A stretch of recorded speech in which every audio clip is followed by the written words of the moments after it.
Il force pas. Ouais. Voilà, il force pas.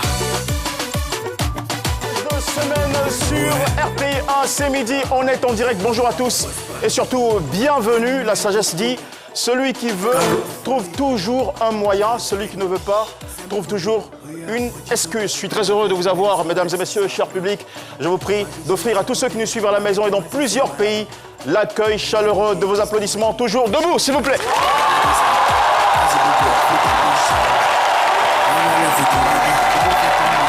Quelle belle ambiance. Plein de bonheur à tous et à toutes. Merci beaucoup à vous pour votre loyauté. Merci le public encore une fois. Aidez-moi, s'il vous plaît, à saluer le seul directeur à la RTI qui a un bureau dans lequel il n'y a pas de téléphone, il n'y a pas d'assistante, il n'y a pas d'imprimante. C'est Paulus Agathon, bien sûr, dans son petit...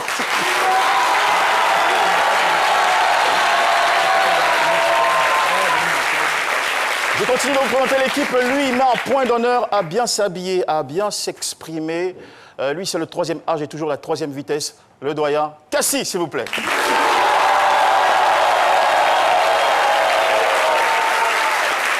La galanterie veut qu'on commence toujours par une femme. J'ai décidé d'innover et de la mettre à la fin parce que le meilleur pour la fin, façon voilà, de lui faire plaisir. Mais attention, si vous la découvrez à la télévision autrement, c'est bien sûr dans la série Assini où elle joue le rôle d'une gouvernante malgré elle-même. Jessica Bamba.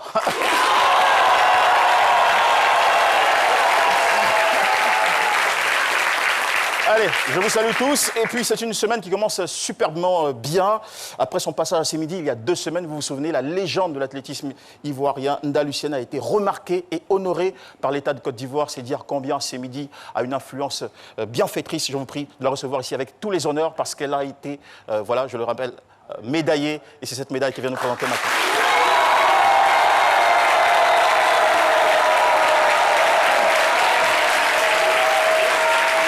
Bonjour, un vrai bonheur. Alors, dites-nous, qu'est-ce qui s'est passé entre-temps depuis votre passage sur notre plateau?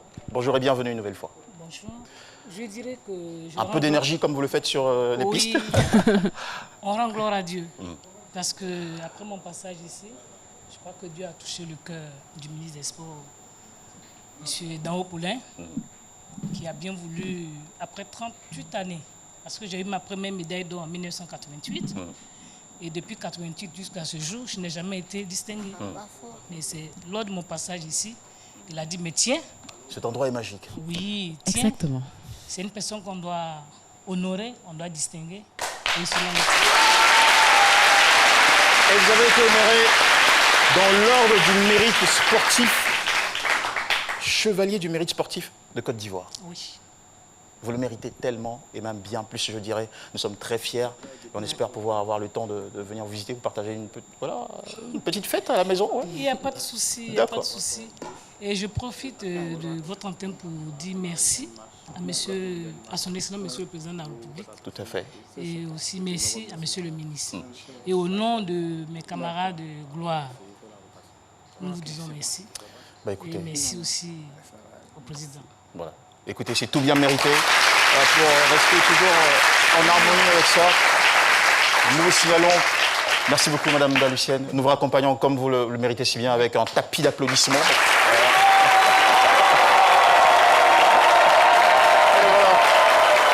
Deuxième bonne nouvelle à l'entame de cette émission, l'échangeur de l'amitié ivoiro-japonaise qui vient d'être inauguré par le chef de l'État. Elle lui disait merci à l'instant et nous aussi. Bravo, félicitations aux autorités ivoiriennes pour ces efforts, ces élans multipliés en faveur du développement dans notre pays. N'est-ce pas que vous serez très heureux d'être les prochains à profiter de ces grands axes-là. Voilà. Alors, question, mesdames et messieurs. Vous pouvez vous asseoir? Voilà. Nous avons apprécié votre collaboration. Comment réussir à surmonter son handicap quand on est non-voyants et surtout comment relever le difficile challenge de l'autonomie. C'est ce qu'a réussi ou est parvenu à faire notre invité témoin de ce jour avec bravoure. C'est un garçon magique dont nous découvrons tout de suite la fiche d'identité. Aujourd'hui, C'est Midi reçoit sur son plateau un homme très habile et pétri de talent, atteint d'un handicap visuel. Âgé de 39 ans, Sego Yapo est un menuisier non-voyant avec 20 ans de métier, marié et père d'une fille. Né à Kodioussou dans le département d'Alépé, dans une famille de 6 enfants, Sego Yapo n'a jamais été à l'école, mais apprend le braille, l'alphabet pour les aveugles avec l'ONG Fraîche Rosée à l'âge de 23 ans. Il se forme également sur le tas pendant 5 ans à la menuiserie. Sego Yapo a surmonté les préjugés et a pu se faire une place dans la société. Il est aujourd'hui incontournable dans son domaine. Restez avec nous, C'est Midi nous invite à la découverte de cet homme talentueux.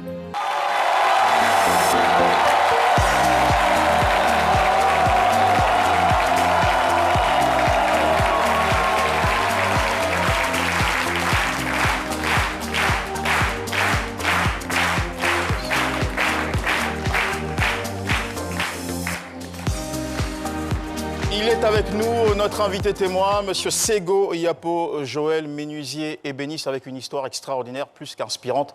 Il a été accueilli un peu comme une rockstar, il le mérite bien, tellement il a voilà, de la bravoure et surtout des principes de vie qui devraient parler à chacun de nous ce jour. Monsieur Sego Yapo Joël, bonjour. Bonjour, messieurs. Bienvenue. Merci. Ah, j'adore le sourire que vous faites, franchement, ça donne la pêche. D'accord. Alors, avant d'explorer, sinon de dérouler avec vous le thème qui est lié à votre passage sur notre plateau, d'ailleurs, passage qu'on apprécie, pour lequel on se félicite d'ailleurs, nous allons tout de suite recevoir Dr Philo. Vous le connaissez? Oui. D'accord. Je le suis très bien à la maison. Alors, le thème de ce jour que j'évoquais à l'instant, c'est le suivant. Né non-voyant, je suis incontournable dans la menuiserie. Comment Dr Philo met tout ça en scène et en petit théâtre? Voici tout de suite, mesdames et messieurs, notre humoriste chéri, sous vos applaudissements. Le thème du jour, c'est le Dr Philo.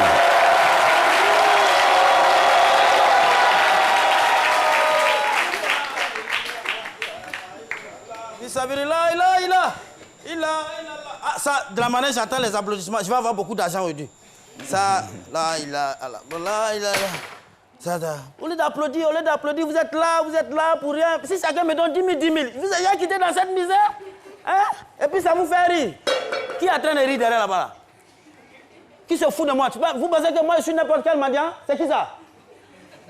Ça marche pas avec moi, hein? Regarde-moi ça, tu n'as rien à donner, tu te tais. Tu te tais là. Et la ilaha illallah, la ilaha illallah. Waouh, il doit se faire ce monsieur. Bonsoir monsieur. Non-voyant, mendiant, sourd-muet, aidez-moi. Vous allez bien? Ça va pas.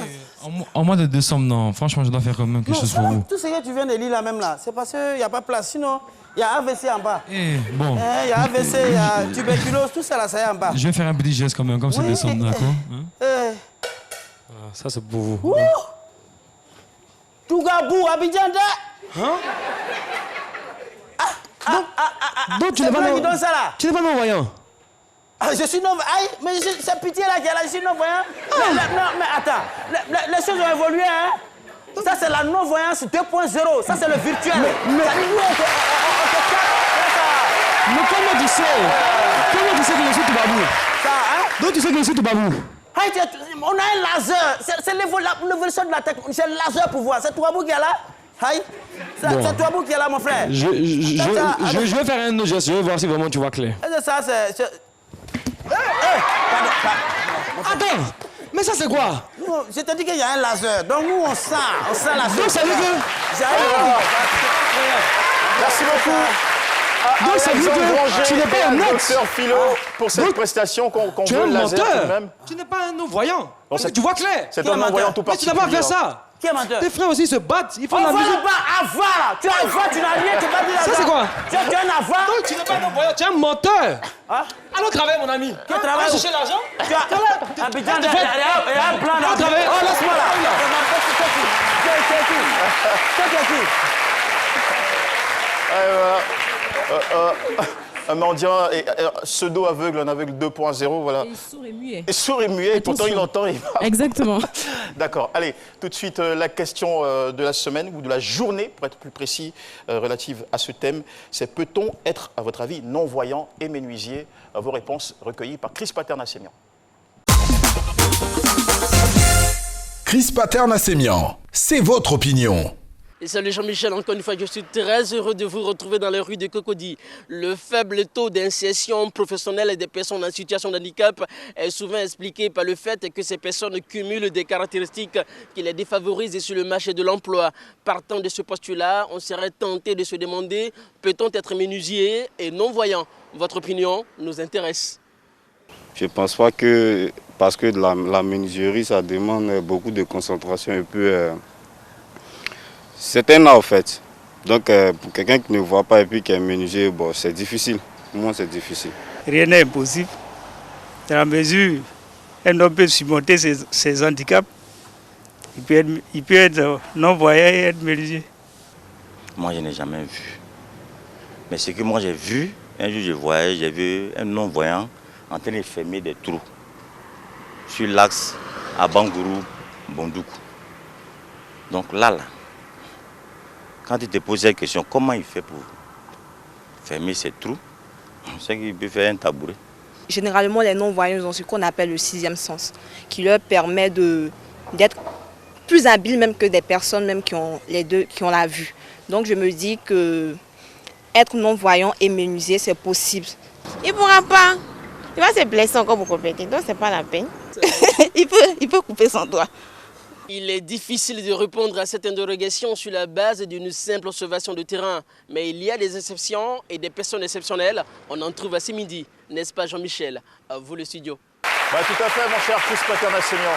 Tout à fait. J'adore un truc chez Chris Paterna-Sémian, c'est que c'est le seul reporter, si je peux utiliser l'expression, qui arrive à porter du cuir sous le soleil. Ah, franchement, voilà. Bravo. C'est Monsieur Sego Yapo Joël, merci encore une fois de nous faire la visite sur ce plateau. Vous êtes menuisier ébéniste. Vous êtes le deuxième d'une famille de 6 enfants, au sein de laquelle vous êtes le seul à être né non-voyant. Vous n'avez jamais été à l'école normale, publique, comme on aime à le dire. En 2000, vous apprenez pendant 3 mois auprès d'un menuisier de votre village, Kosanji, région d'Alépé. Vous vous installez juste à la suite dans la cour de l'école du village où vous commencez à réparer des bancs d'école en mauvais état. Vous obtenez ainsi vos premiers clients. Le 20 octobre 2003, grâce à une ONG, Fraîche Rosée, vous arrivez à Abidjan, vous suivez une formation en braille, ensuite 3 ans de cours du soir avant de passer le CEP avec succès. De 2011 à 2016, vous passerez 5 ans de formation en ébénisterie au Cameroun grâce à un couple que vous avez satisfait par votre savoir-faire. Aujourd'hui, vous résidez à la Riviera, vous êtes père d'une fille de 8 ans, vous êtes installé dans le garage de l'école qui vous a embauché depuis 2009. Alors, commençons par contextualiser. Avez-vous obtenu une explication médicale à votre cécité de naissance? Merci. Pas vraiment de façon médicale, non. Sur le plan clinique, je ne sais pas qu'est-ce qui a causé ma cécité, mais on m'a simplement dit que c'est à la naissance que cet incident est arrivé. Je suis né au village et lorsque les mamans accouchent au village, on n'enlève pas vite l'enfant, on laisse l'enfant jusqu'à ce que le placenta sort. C'est ainsi que, voilà, disons ma mère, il y a un liquide qui est sorti de son ventre qui est versé sur mes yeux. C'est ça qui a causé cette cécité. C'est donc un incident à la naissance qui vous a mis dans cette situation jusqu'à ce jour? C'est ça. D'accord. Alors, parlons de votre enfance. Quels étaient les rapports que vous aviez avec vos petits frères, enfin vos frères et vos sœurs? Est-ce que vous arriviez à jouer avec vos amis étant non-voyants? C'était facile pour vous de vous exprimer, de vous épanouir? Oui, c'était pas facile, mais moi, je suis quelqu'un qui ne se laisse pas faire. Je m'imposais aussi. Donc, ça a arrangé la chose, ça fait que je pouvais bien jouer avec les autres. Voilà. Je m'apercevais que j'étais non-voyant lorsque je cognais les pierres ou les portes entrouvertes. Voilà. C'est ça. Sinon, tout s'est bien passé. Vous vous êtes fait souvent mal? Oui, au point où je me suis déplacé le bras gauche à plusieurs fois. Hein. Mais vous ne lâchiez pas, vous continuez toujours? Non, je n'ai pas lâché. D'accord. Petit paradoxe, votre père était instituteur? Oui, papa est enseignant. Mais il ne vous a jamais envoyé à l'école? Non. Et pourquoi? Bon, je ne sais pas pourquoi. Ça, vraiment, je n'ai pas la réponse. La première fois où j'ai découvert qu'il y avait une école pour non-voyants, vraiment, c'était difficile pour moi. Moi, je ne savais pas. Voilà. D'accord. Alors, parlons maintenant des gestes du quotidien. Est-ce que vous arrivez à être autonome sur ces simples gestes comme s'habiller, faire du shopping, se déplacer? Oui, je suis quelqu'un qui aime beaucoup marcher et je me déplace très vite en marchant. Je ne marche pas lentement. Surtout quand je suis seul, j'aime marcher vite. Là, je ne perds pas l'équilibre. Et c'est bon pour l'habillement. Quand j'achète un habit, je demande la couleur. Et puis, j'ai des voyants autour de moi qui me disent, bon, telle couleur vont ensemble. Je mémorise. S'il y a quelqu'un à côté, je lui demande quelle est la couleur de cet habit. Voilà, c'est comme ça que je m'habille. Mais aujourd'hui, ce n'est plus le cas puisque j'ai une femme. Voilà. Donc, ça va.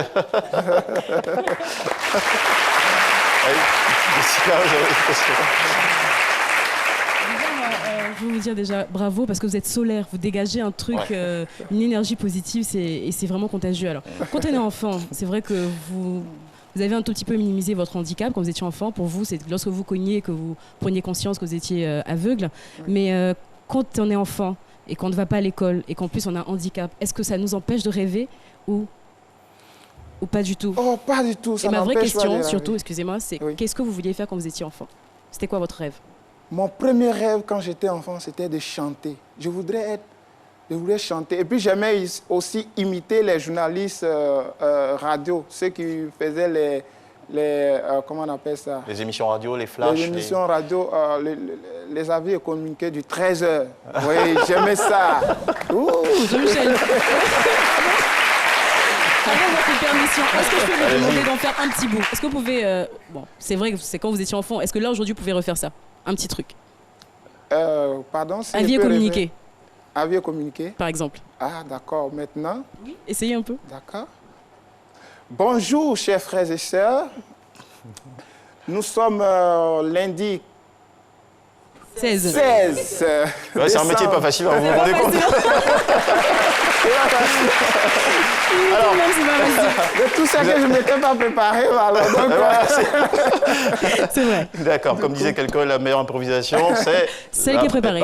Exactement. Ouais, d'accord. Alors, pour parler toujours de cette période d'enfance, vous aviez des frères et des sœurs qui allaient à l'école, vous pouviez les entendre reviser leurs leçons, faire des exercices, et vous étiez là, incapable de rejoindre les classes. Comment vous avez vécu ça? Bon, c'était difficile parce que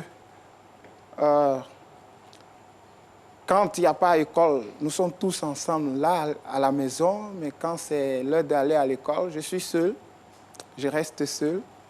Bon, je suis avec maman qui faisait les beignets et tout ça. Bon, je restais avec elle. Mais à l'heure des études, je suis avec eux. Je viens aussi m'asseoir autour de la table pour écouter ce qu'ils font, ce qu'ils disent, à telle enseigne que vraiment j'étais plus qu'enseigné qu'eux-mêmes.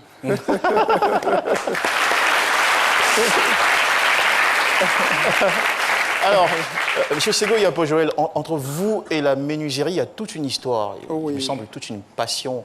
À un certain âge, votre père a souhaité que vous deveniez un éleveur de volailles. C'est ça. Vous lui avez dit non, je ne vais pas faire ça, sinon je risque de tuer les poussins. Moi, je veux devenir menuisier. C'est ça. Alors, d'où est parti cet amour, ce rapport au bois et au métier de la menuiserie? La menuiserie, je me suis lancé là-dedans. Mais avant de vous lancer, comment est-ce que vous êtes parvenu à aimer? Qu'est-ce qui vous a donné le goût de la menuiserie? Le goût, c'est depuis l'enfance. Depuis l'enfance, je dirais à l'âge de 6 ans, 8 ans par là. Quand je passais auprès des menuiseries avec les frères et sœurs ou maman, je m'arrêtais pour écouter le son du rabot, le son de la scie et l'odeur que dégageait le rabotage que faisait ce monsieur. J'aimais beaucoup cette odeur. La senteur du bois. Oui, la senteur du bois.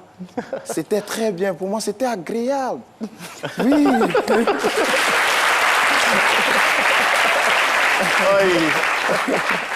Vraiment. Ouais. Mais au-delà de l'odeur du bois et tout ça, est-ce que vous ne saviez pas que la menuiserie se pratiquait avec des objets tranchants, le matériel, tout était tranchant, les tenailles, les... Oui, je comprends pour faire tout là. Oui, oui, vous savez oui. qu'il y avait des objets tranchants dangereux? Je sais que la scie qu'utilise le menuisier, il faut l'affûter, ça a les dents un peu tordues à gauche, à droite, le rabot, le ciseau, même le marteau. Oui. Mais ce qu'il faut comprendre, c'est qu'on ne doit pas s'arrêter à cause de l'obstacle qui est là. Oh là. La vie que nous vivons est jonchée d'obstacles. Même prendre une voiture, s'élever, aller au travail, tout est obstacle. On ne doit pas s'arrêter à là. Il faut dépasser les obstacles pour en faire des avantages. Franchement, bravo. Alors, en 2000, vous approchez un menuisier de votre village. Vous allez vers lui et vous lui dites que vous souhaitez apprendre ce métier-là. C'est ça. Vous êtes non-voyant, le menuisier, il vous regarde. Est-ce qu'il va... Est-ce que ça a été facile d'avoir confiance en vous et surtout de vous accorder cette opportunité-là? Oui, c'est pas facile. J'arrive vers ce dernier en lui posant une question piège, en fait. Je lui dis, frère, bonjour monsieur, je viens te voir pour une préoccupation. Mais je voudrais d'abord qu'on soit clair sur une chose. Vous étiez formel. Voilà, ça, le mec qui demande de l'aide et qui est formel. Je lui dis, vraiment, je veux faire la menuiserie. Je veux faire la menuiserie. Bon, d'abord, je lui ai dit, c'est pourquoi je viens te voir. Ne me le refuse pas parce que je suis non-voyant. Mais si tu veux me le refuser, il faut me refuser parce que tu juges que je ne peux pas le faire ou tu m'as déjà vu faire que je ne peux pas faire. Wow. Donc, alors je lui expose mon problème. Quand je lui dis, bon, je vais faire la menuiserie comme toi, il me dit, tu m'as déjà attaché. Si je te dis, ne fais pas, ne viens pas, tu vas dire que non, c'est parce que tu es non-voyant. Bon, qu'est-ce que je vais dire encore? Viens, il faut venir, va voir ton papa et venir me voir. Et papa a trouvé finalement. Alors, comment s'est déroulée cette période d'apprentissage? Cette période d'apprentissage a duré 3 mois. Et c'était quoi l'atmosphère, l'ambiance, les réalités? La réalité, c'est qu'il s'est arrangé avec papa, ou du moins papa s'est arrangé avec lui, pour ne pas me permettre à toucher les objets qui sont très très dangereux, tels que la scie et tout ça. Moi, je ne faisais que raboter le bois. Et c'est comme ça. Un jour, il est parti prendre du travail et on avait préparé 3 tables. Avant qu'il ne vienne, j'ai cloué toutes les 3 tables et raboté les contours. Alors qu'il était là, il était revenu, mais il me regardait faire. Au moment de déposer le rabot, il attrape ma main. Il dit, ah, pardonne-moi, je ne savais pas que tu avais un talent comme ça en toi. Et là, il s'avoue, il me confesse, il me dit tout le complot qu'il a fait avec mon papa. Et puis voilà, c'est parti.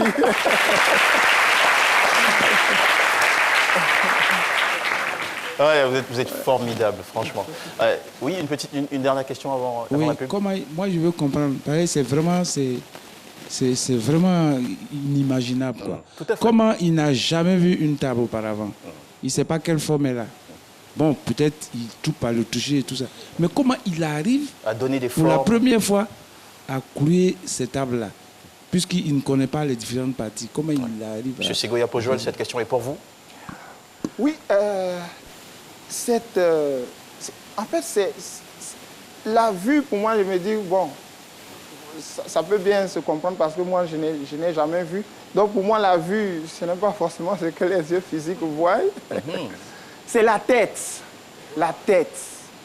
Parce que tout part de la tête. Quand tu as une tête bien posée, réfléchie, tu peux tout faire. Tu peux tout faire. Vraiment. Donc, au travers le toucher, je connais les différentes parties de ma table, des pièces que je suis en train de monter. Tu peux les mélanger, les déplacer comment tu me les donnes. Moi, je vais te faire l'assemblage sans problème. Franchement, l'émission n'est pas encore terminée, qu'on est conquis, on est emballé. Monsieur Sego Yapo Joël, la tête, vous l'avez dit, il faut de la tête pour concevoir un message publicitaire qui touche et qui atteint ses objectifs. A tout de suite. Bonjour 2020. Bonjour 2020 Abidjan, 2 dates. Bonjour 2020 Abidjan, 2 spectacles. Bonjour 2020 Abidjan, 1 lieu. Palais de la Culture de Trècheville, Salle Noumambou. Bonjour le Classico Aller, vendredi 27 décembre. Bonjour le Classico Retour, samedi 28 décembre. Bonjour depuis 13 ans. Bonjour, un concept RTI. Les premiers gestes du matin sont essentiels pour bien démarrer la journée. L'eau minérale naturelle Assini participe à votre équilibre et vous maintient en pleine forme. Assini fait partie de vos moments de partage avec vos amis. Assini partage vos instants de complicité en famille. Au sport, au bureau, entre amis ou en famille, l'eau minérale naturelle Assini est présente et partage vos instants de vie. Un produit NBC. C'est midi sur RTI1, vous nous suivez en direct. Si vous êtes à table, eh bien, bonne dégustation à tous et à toutes, mesdames et messieurs. Notre invité de ce jour, M. Sego Yapo Joël, est aveugle de naissance. Il a réussi, malgré pas mal de difficultés, d'obstacles, à se hisser, à s'imposer aujourd'hui comme un menuisier qui compte. C'est toute une énergie que rien n'arrête. On est très fiers de l'avoir sur ce plateau. Regardez, en face de vous, vous avez ici des objets qui sont sortis de sa création, de son imagination, de son savoir-faire. De très belles tables qu'on devrait applaudir ici même en studio. Monsieur Sego Yapo Joël, pour revenir à votre histoire, en 2000, votre cousin, votre défunt cousin, dont nous saluons la mémoire, Sostène, vous a mis en relation avec une ONG qui s'appelle Fraîche Rosée, qui vous a offert gracieusement une formation en écriture braille, 3 ans de cours du soir, à la suite desquels vous avez passé le concours d'entrée en 6e, le CEP, que vous avez d'ailleurs réussi avec succès. On vous félicite. Alors, juste derrière ces événements-là, il y a eu une rencontre particulière qui vous a valu de partir pour 5 ans de formation spécifique en ébénisterie, voilà, oui, au Cameroun. Alors, racontez-nous les faits, s'il vous plaît. Merci. Il faut dire que en 2007, l'ONG Fraîche Rosée devait fermer ses portes. Et je devais rentrer au village. Mais quand Dieu est avec toi, il fait toutes choses bonnes. Et ce qui s'est passé, il me permet de tomber sur un couple missionnaire qui était en quête d'un menuisier, qui cherchait un menuisier pour leur confectionner les tables bancs. En fait, la première année, ils ont essayé avec un menuisier voyant et ils n'ont pas été satisfaits. Alors la seconde année, ils cherchaient quelqu'un d'autre pour refaire les tables bancs et tout ça. C'est là qu'on leur parle de bois. Ils arrivent, ils disent, mais on a été voir un menuisier voyant, il n'a pas pu nous satisfaire. Avec un non-voyant, est-ce que c'est possible? Mais ça, vous l'avez compris, ça a l'air logique pour la circonstance. C'est logique. Moi, ça ne me gêne pas. Parce que voilà, j'ai accepté mon handicap, donc ça ne me gêne vraiment pas. Et bon, ils ont dit, bon, comme c'est comme ça, on va essayer avec un échantillon. Si tu réussis, alors on te donne le marché. Et c'est comme ça, j'ai dit, bon, d'accord. Moi, j'étais déjà confiant parce que je savais que déjà c'est gagné d'avance. Si tu me donnes un, déjà, c'est que je vais prendre tout. Et vous avez réussi à les convaincre, votre travail leur a plu? Donc, la possibilité étant déjà là, je saisis cette possibilité-là, cette opportunité, et je fais l'échantillon du meuble et j'ajoute un plus. Quand je les appelle à la fin pour venir voir le meuble, tellement épaté, il décide de me donner le marché et il décide aussi de m'employer. Donc là, je suis employé dans cette école chrétienne La Sémence, qui est aujourd'hui à la Riviera Bonhoumé. Vous êtes embauché depuis et 2009. Je suis embauché là-bas, déclaré à la CNPS. S'il vous plaît, hein, mesdames et messieurs. S'il vous plaît. Ça, c'est un bel exemple. Alors, petite question pour nous qui ne comprenons pas forcément tout face à ce type de situation-là. Comment vous faites pour... parce que dans la menuiserie, il faut choisir le bois. Il faut savoir quelle qualité de bois c'est. Est-ce que c'est de l'iroko, c'est du bois BT. Il faut connaître les couleurs. Il faut aussi pouvoir prendre des dimensions exactes pour donner des formes et tout. Comment vous parvenez à faire tout ça, sachant que vous ne voyez pas? Bon, je fais avec les doigts, le toucher et je fais aussi avec... pour reconnaître le bois, je travaille aussi avec le nez. Voilà. Ah, ok. L'odeur. Vous reposez sur vos... Donc, l'odeur. Mais et les dimensions, comment vous faites? Comment vous savez que ça fait 50 cm, 1 mètre, 2 mètres, tout ça? Les dimensions, j'ai un instrument de mesure en braille. Au passé, c'est-à-dire quand je commençais, je n'avais pas ça. Donc, quand j'achetais un outil, par exemple l'équerre, marteau, la scie, je faisais mesurer ces outils-là et je gardais en mémoire la dimension exacte de ces outils. C'était avec ça que je mesurais.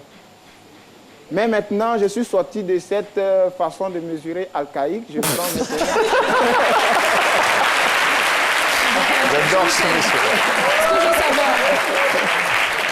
Voilà, j'ai un ruban bien conçu pour mesurer. Un ruban particulier. Monsieur, on sait qu'en général, nous, les clients, quand on va chez un menuisier, on vient avec une photo. Par exemple, je veux un lit comme ça, une table comme ça. Comment vous faites? Il y a quelqu'un qui vous dit ça doit être comme ça. Comment ça marche? Oui, maintenant, avec la technologie, c'est très bien, ça nous aide. J'ai quelqu'un, soit si une personne vient me voir, elle vient avec sa photo, soit je lui dis, viens, mets ta photo sur mon WhatsApp. J'envoie la photo à quelqu'un et mon enseignant, il m'explique la photo et je comprends la photo et je peux le faire. C'est super, franchement, super. On va maintenant prendre vos questions, mesdames et messieurs, sur nos différents réseaux sociaux, grâce à Paulus Agathon. Jean-Michel, de nombreux messages parviennent de nos différents réseaux sociaux, qu'il s'agisse de Facebook ou Twitter. Et s'il y a un message de façon générale qui vient, c'est l'étonnement et la joie de vivre que dégage notre invité. On a sur Twitter un message anonyme. Je dis anonyme parce que son nom de profil, c'est La Galère.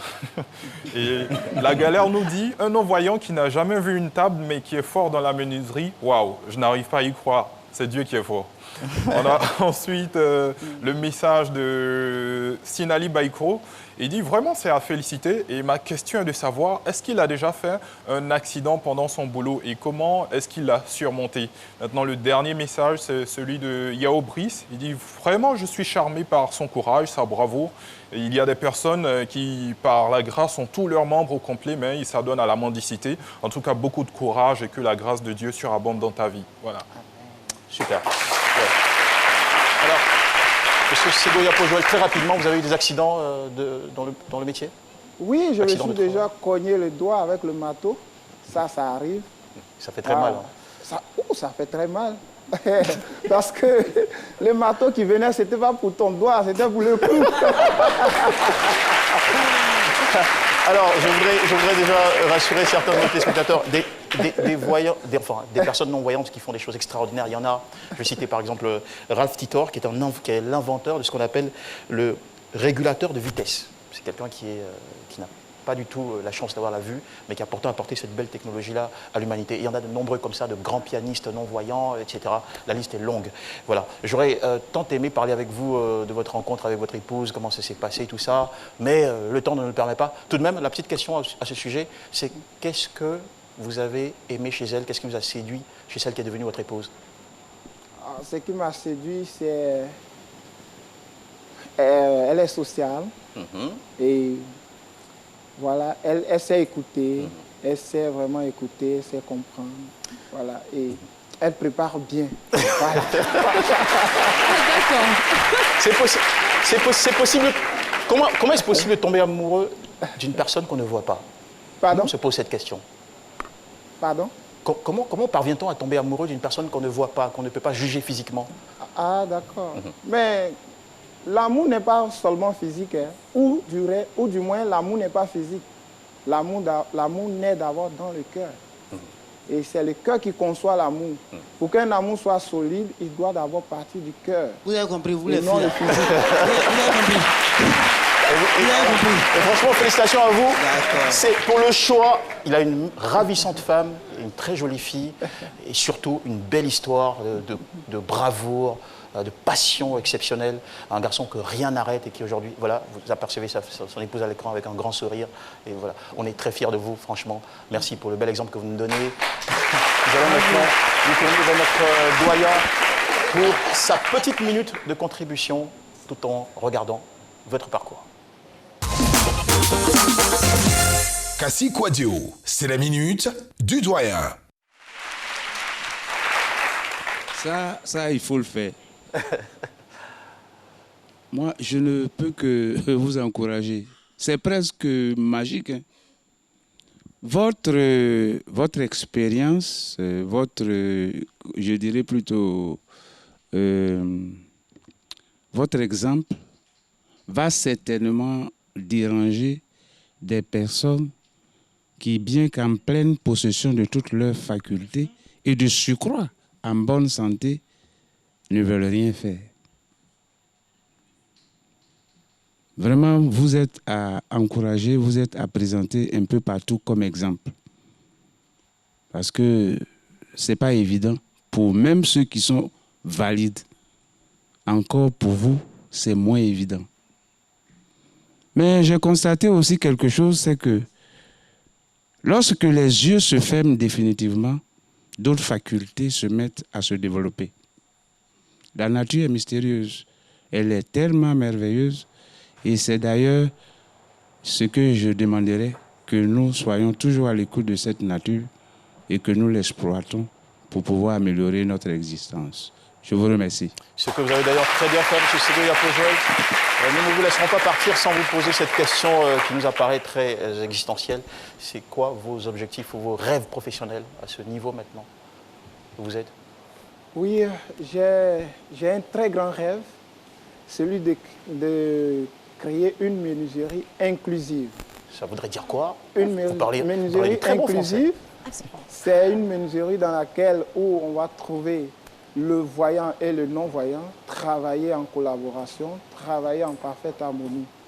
Et j'ai conçu le projet, ça me donne l'occasion de lancer un appel à toute personne qui pense que je mérite une aide.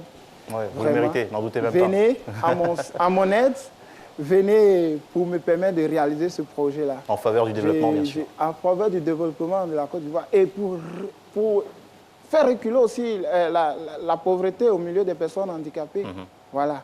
Donc vraiment, j'en appelle au gouvernement, au président de la République, à toute personne qui peut m'aider vraiment de venir. Vous êtes entendu. Merci beaucoup. Ça a été un grand plaisir de vous recevoir sur ce plateau, M. Ségoya Pojol, exemplaire menuisier ébéniste. Mesdames et messieurs, l'enchaînement dans cette émission, c'est avec Jessica Bamba, très rapidement, qui, cette semaine, s'est penchée sur, s'est intéressée au pouvoir des réseaux sociaux. Absolument. Et au Wikanda. Exactement. Allez, c'est parti.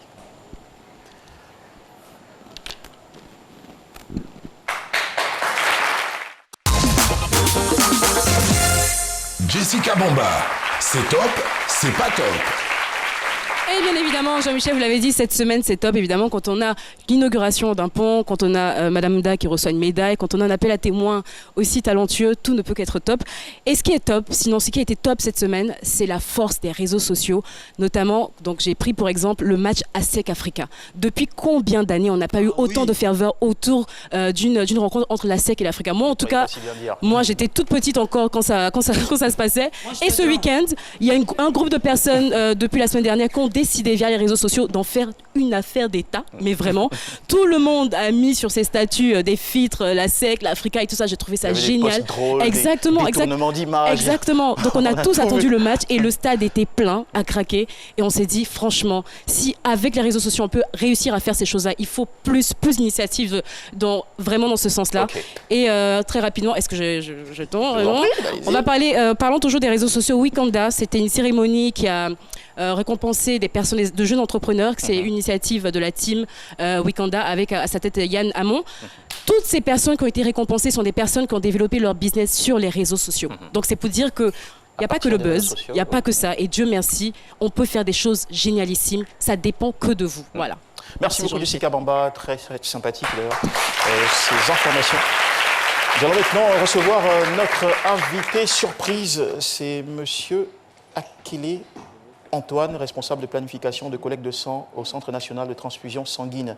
Et lui, il vient nous parler de la sensibilisation à la population aux dons de sang. Vous pouvez voir juste en face de vous qu'on est dans une mise en situation réelle. La collecte de sang aura lieu le 18 et 21 décembre.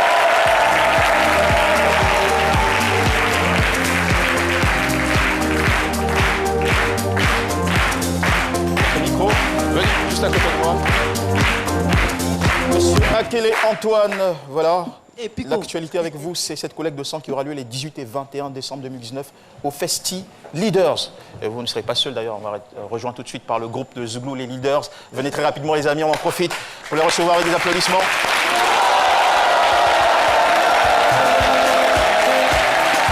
Voilà les Leaders.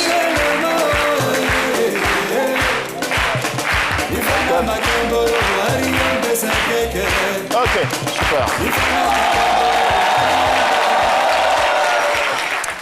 Alors,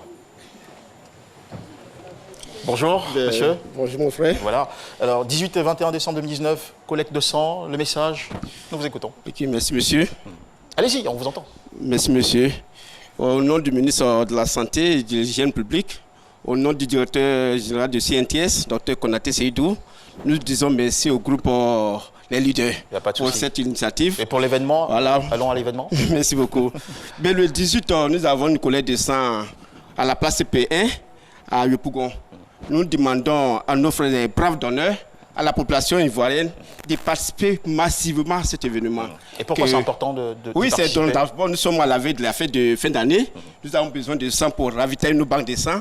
Et à l'issue de ça, et sauver d'autres vies. De sauver la vie de nos frères et soeurs qui sont malades et qui sont dans les hôpitaux, qui ont besoin d'une seule poche de sang pour sortir de là. Allez, ça commence à quelle heure? Oui, ça commence à 8h et de 8h à midi. D'accord. Donc pareil pour les 2 jours, le 18. Oui. Et le 21. Le 24, c'est à la place Cosmos, au parking de la place Cosmos. Et nous attendons aussi nos frères et soeurs, les braves donneurs de sang que vous êtes. Merci beaucoup. D'accord. Merci beaucoup. Merci beaucoup. Alors, les leaders avec nous. Voilà. Bonjour, bienvenue les amis. Bonjour. Alors, c'est vous qui organisez la deuxième édition de cet événement-là. C'est un festival, c'est ça? Oui, c'est un festival. Un événement avec la musique, la gastronomie, des actions sociales. On a pu bien l'entendre tout à l'heure, organisé par votre groupe. Ça s'appelle Festi Leaders et ça va se passer les 20, 21, 22 à Yopougon, la place CP1 de Sikoji, à partir de 9h. Oui, c'est exactement ça. C'est la deuxième édition. Voilà, l'année passée, il y a eu la première édition et cette année, c'est la deuxième édition. Cette année, nous avons décidé d'agrandir un peu plus le festival, c'est-à-dire le don de sang, fitness et puis un arbre de Noël pour les enfants. Voilà, maintenant, la cérémonie se déroulera le vendredi 20 à la place CP1. Le premier jour, la cérémonie d'ouverture. Le premier jour, il y aura déjà... Kedjevara, il y aura Safarel, en tout cas beaucoup. Pourquoi c'est lui seul on prend sur ça? Vos sang est sale ou bien c'est lui seul on prend? C'est pas plus propre. D'accord. C'est bon. Okay. Alexandre Branger, vous pouvez venir pendant ce temps-là? Oui, allez-y. Oui, on peint demi à sardine. Tu as raison, mon frère. Allez-y, votre message. Nous demandons comme ça à tout le monde de se déplacer massivement parce qu'aujourd'hui, le Festi Leader, c'est sa deuxième édition. Voilà, nous avons besoin de tout le monde là-bas. Comme tout à l'heure, la maison des dons de sang l'a signalé. Venez donner votre sang, venez au fitness, venez nous encourager encore pour l'arbre de Noël avec les enfants et puis vive la Côte d'Ivoire et puis la culture. La générosité, le divertissement. Au leader d'avoir intégré le volet social. Restez avec nous, on va maintenant nous tourner vers Alexandre Branger. Je pense qu'il doit y avoir une petite... Une petite parenthèse publicitaire avant. Alexandre, alors avant la parenthèse publicitaire, dites-nous, qu'est-ce que vous avez fait cette semaine? Je suis parti à la découverte du marché de gros de produits vivriers à Yopougon, Siporex. Ah, on s'habille en gourou aujourd'hui. Et on dit que quand un gourou s'habille comme ça, avec ce chapeau, ça veut dire qu'il est content. Si c'est comme ça, il est fâché. Mais aujourd'hui, c'est midi, il est content. Voilà. Allez, la suite. Consulting Move Côte d'Ivoire présente la 6e édition du festival Abidjan by Night avec Tikenja Fakoli en concert live. Le samedi 28 décembre 2019 au Palais de la Culture à partir de 20h jusqu'au petit matin avec Ariel Chené et Obams. Ticket disponible dans vos points de vente habituels à 5 000 francs et 10 000 francs CFA. Réservation salon VIP au 52 61 44 44. Move, no limit. Alexandre Branger, c'est Zo. On est où aujourd'hui? C'est où ça? On est où? Bon, on est à la Spores. Je vois qu'il y a beaucoup de marchés, il y a beaucoup de femmes. Qu'est-ce que c'est exactement? On appelle ça comment? Ici, c'est le marché Nouveau Goudron. Ok. Ouais, précisément la gare des fonctionnaires. Donc c'est marché gros, bien? Ouais, marché gros, c'est derrière. D'accord, donc c'est là-bas, nous on va aller voir des marchés gros. Hein. On va aller voir c'est comment là-bas, comment ils vendent des trucs. Alors c'est bon, ça va monter dans le bac à Zo, tu connais, hein?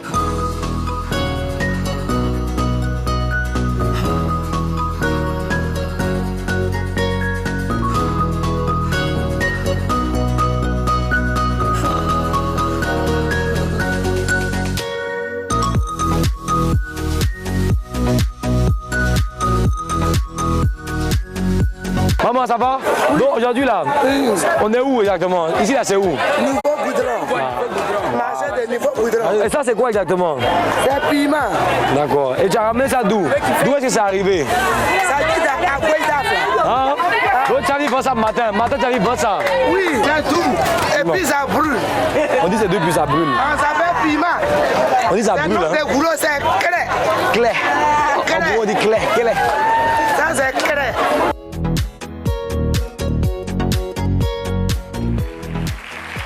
Si vous voulez retrouver cette ambiance frénétique de Yopougon autrement, grâce à Alexandre Branger, ne ratez pas la rediffusion de cette émission ce soir à partir de 23h30. C'est Zo, mon frère, c'est Zo. Allez, nous voulons souhaiter un joyeux anniversaire à nos collaborateurs Bamba Adama, qui est ici cadreur, et Guy Noël Tao, qui est opérateur de grue. On va les applaudir très fort.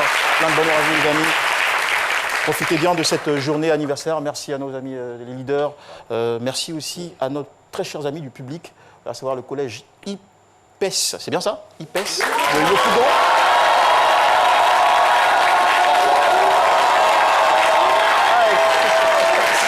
Et nos amis aussi étudiants en licence de comptabilité, licence de comptabilité de gestion à l'université Félix Houphouët-Boigny en faculté des sciences économiques et gestion. Bon, voilà, c'est ce que SP m'a écrit.